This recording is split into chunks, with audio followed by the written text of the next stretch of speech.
episode of Storytime. Today I have another one of my favorite friends here. This is Veruca, and Veruca is a type of frog called an African bullfrog. Now African bullfrogs like Veruca are a little bit different than the bullfrogs that we have around here. African bullfrogs, they tend to live in a little bit of a different climate than you would expect a frog. Usually we think of them living in streams or marshes or ponds, but for these guys, they can sometimes venture into habitats that you might not expect them to be, that are a little bit drier. And during the seasons in Africa where it's not very rainy, there's not a lot of water around, these guys will actually go underground, similarly to what our frogs do here in the wintertime. They go underground when the weather is not great. So these guys will kind of do it, but a little bit differently because their seasons are a little bit different. Another really awesome thing about frogs, they kind of have a bad reputation, especially when we think of things like toads and a lot of the myths of toads giving people warts, which actually isn't true. But frogs and toads and other types of amphibians like salamanders are very, very important to our world because they do a lot of really awesome things. And one of those things is just by doing what they normally do. These guys are what we call an indicator species, which means when their pond or their swamp or wherever their habitat may be, if it gets polluted or anything happens to it, these guys are very susceptible to those kinds of changes in their environment and are usually some of the first animals to show that warning sign that something's wrong. So when scientists and researchers study frogs, they actually study their habitats, because if there's a pond that's full of frogs that aren't very healthy, that might signal that something needs to be done and there's something that we can do to help clean up that environment to make it a better place for those animals. Now today's story, going along with our October theme, is Room on the Broom. And you'll see that the witch in our story today also has a frog.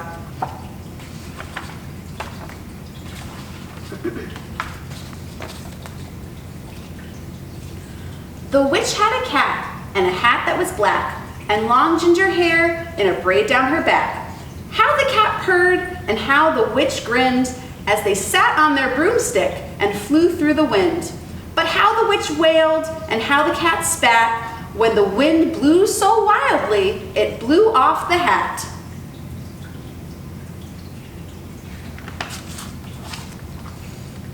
Down, cried the witch as they flew to the ground. They searched for the hat, but no hat could be found. Then out of the bushes, on thundering paws, there bounded a dog with the hat in his jaws. He dropped it politely, then eagerly said, as the witch pulled the hat firmly down on her head, I am a dog, as keen as can be. Is there room on the broom for a dog like me? Yes, cried the witch, and the dog clambered on. The witch tapped the broomstick, and whoosh, they were gone.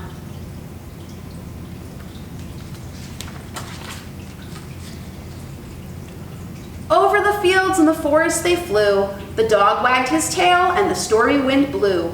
The witch laughed out loud and held on to her hat, but away blew the bow from her braid, just like that.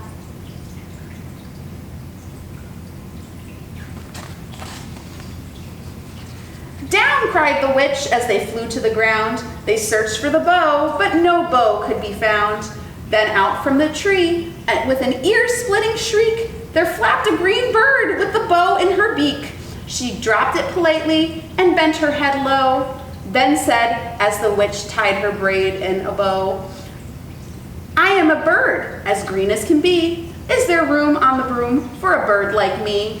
Yes, cried the witch, so the bird fluttered on. The witch tapped the broomstick, and whoosh, they were gone.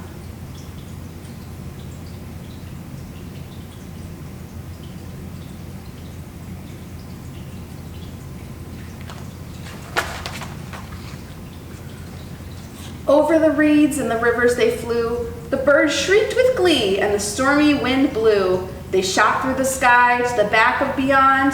The witch clutched her bow, but let go of her wand. Down, cried the witch, and they flew to the ground. They searched for the wand, but no wand could be found.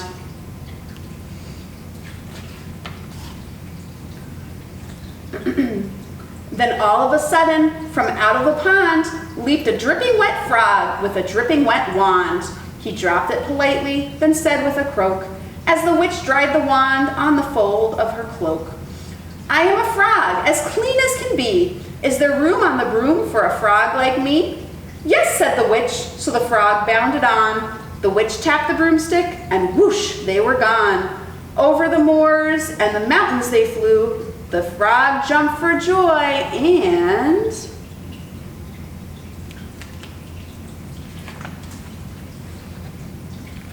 the broom snapped in two.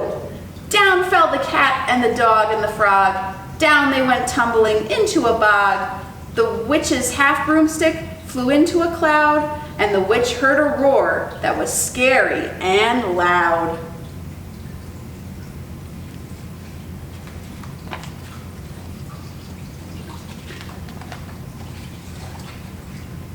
"I am a dragon as mean as can be, and which with French fries tastes delicious to me." "No," cried the witch, flying higher and higher. The dragon flew after her, breathing out fire. "Help!" cried the witch, flying down to the ground. She looked all around, but no help could be found. The dragon drew near with a glint in his eyes and said, "Just this once, I'll have a witch without fries." But just as he planned to begin on his feast, from out of a ditch rose a horrible beast. It was tall, dark, and sticky, and feathered and furred. It had 4 frightful heads. It had wings like a bird. And its terrible voice, when it started to speak, was a yowl and a growl and a croak and a shriek. It dripped and it squelched as it strode from the ditch. And it said to the dragon, "Buzz off, that's my witch."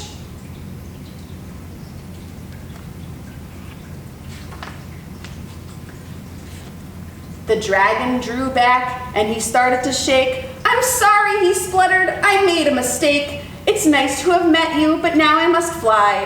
And he spread out his wings and was off through the sky. Then down flew the bird, and down jumped the frog. Down climbed the cat, and "Phew!" said the dog. "And thank you, oh thank you," the grateful witch cried. "Without you I'd be in that dragon's inside."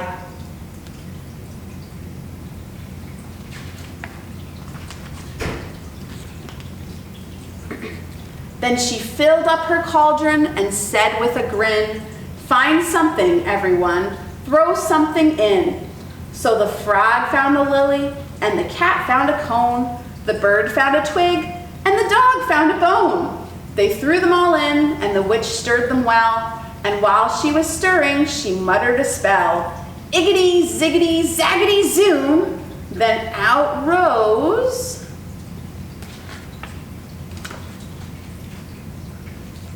a truly magnificent broom, with seats for the witch and the cat and the dog, a nest for the bird, and a pool for the frog.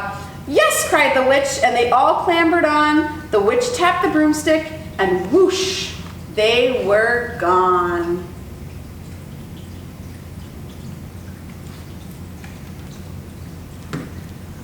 Thank you guys so much for joining us for this week's story time.